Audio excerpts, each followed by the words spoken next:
pun Allah bangunin pasti bangun. Terus kalau lagi futur jangan sendirian, ya. Paksain nyari tempat atau temen di mana mereka kita tahu mereka pasti lagi berbuat amal soleh. Kan mereka lagi pada ngapalin Quran, kita nimbrung. Masa kita main game sendiri? Pasti malu. Nah kalau mereka lagi pada pacaran semua, kita lagi galau, ih ada cowok itu ngedeketin, terima jangan ya. Nanyanya ke orang yang pacaran, oh udah pasti langsung di kompor meledugin itu mah ya. Tapi kalau misalkan ya itu pentingnya circle. Yang kedua, yang selanjutnya ingat sama dosa-dosa kita sendiri. Kadang kita mesti bisa mikir ya Allah itu orang sholatnya telat terus, tapi bisa nggak ya ke surga? Kita mesti bisa jawab, pasti bisa, karena saya tahu dia nggak punya dosa sebanyak saya. Maka kita yang mesti bisa jujur, ya Allah dosaku sebanyak ini, cita-cita sama-sama pengen ke surga, tapi ternyata kita nggak mau ngaji lebih banyak, tobat lebih banyak, belajar lebih banyak, ibadah lebih banyak, terus kita mau ke surga pakai cara yang mana lagi? Jadi harus ingat ke arah sana. Jadi setiap kali futur bangkit lagi. Yang terakhir caranya sering-sering wisata rohani. Kemana wisata rohani itu? Ke kuburan. Ya Allah dia lebih kaya, tapi akhirnya dimakan cacing juga, hartanya nggak nyelamatin. Datang ke orang-orang yang lagi kena, mohon maaf ya, kanker atau kena penyakit-penyakit yang jauh lebih berat dari kita, tapi mereka kok bisa-bisanya lebih ceria dari kita. Itu kalau ketemu mereka tuh otomatis masalah kita langsung jadi receh biasanya. Nah itu amat sangat menghidupkan hati. Membelai kepala anak yatim, bismillah insyaallah. Terus bagian cara-caranya. Wallahu a'lam bishawab.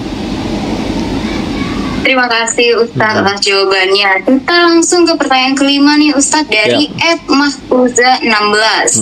Saya mau bertanya Ustadz, bagaimana cara meyakinkan ibu bahwasannya pilihan yang kita bawa jadi calon suami itu adalah orang yang baik. Sedangkan kata orang tua saya, mereka lebih tahu bibit dan bobot dari laki-laki tersebut. Bagaimana sikap saya yang harus saya ambil dari respon orang tua saya? Silakan Ustadz. Baik, bismillah. Yang pertama, hatinya ibu itu nggak digenggam oleh dandanannya si cowok atau juga ucapannya si anak, tapi digenggamnya sama Allah. Jadi aslinya tugas kita tuh lebih untuk melayakan diri kita di hadapan pencipta si mamah. Kalau udah layak, mudah bagi Allah bolak-balikin hati si mamah.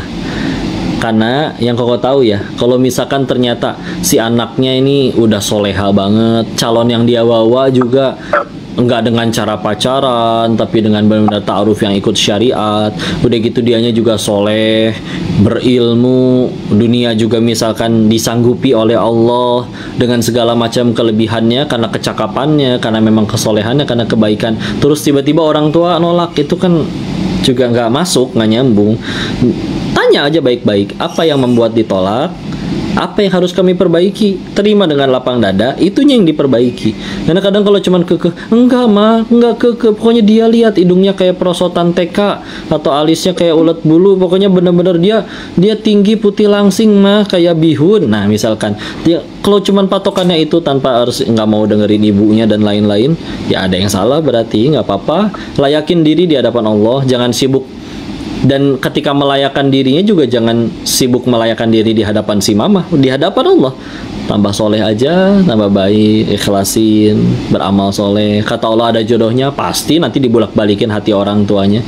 Kata Allah nggak ada jodohnya, ya tugas kita kan cuma ngumpulin amal. Siapa yang paling beruntung dari perjodohan atau dari ta'aruf ini? Bukan yang sampai nikah, tapi yang akhirnya berhasil tambah dekat sama Allah meskipun nggak jadi nikah.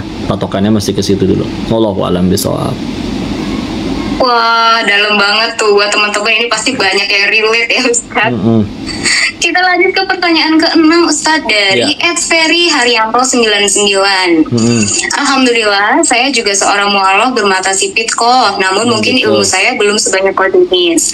Maka dari itu izinkan saya bertanya ya kok. Perkenalkan, nama saya Ferry Haryanto. Walau ilmu agama saya lebih sedikit dibandingkan istri saya, namun saya tetaplah imam di keluarga saya.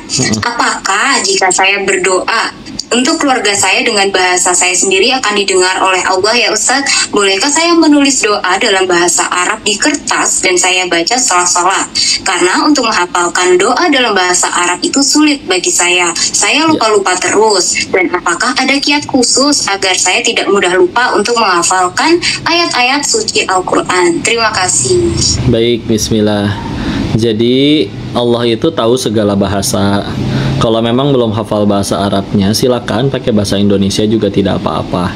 Yang penting kan doa itu pakai hati dan ada adab-adabnya. Apa adab-adabnya? Habis sholat dalam keadaan berwudu, menghadap ke kiblat, memuji Allah dulu, bersolawat dulu kepada Allah, tobat dulu dan syukur dulu. Jadi jangan langsung, ya Allah pengen ini, ya Allah amin. Bahkan saking mentang-mentang Allah mau tahu, ya Allah udah tahu kali, amin. Nah jangan kayak gitu. Besoknya berdoa, ya Allah sama kayak kemarin, amin. Nah itu jangan. Jadi bener-bener dijiwai, pakai hati, didampingi dengan terus bener-bener Allah ngelihat kan perjuangan kita pengen tambah baik di hadapan Allahnya itu gimana, ya.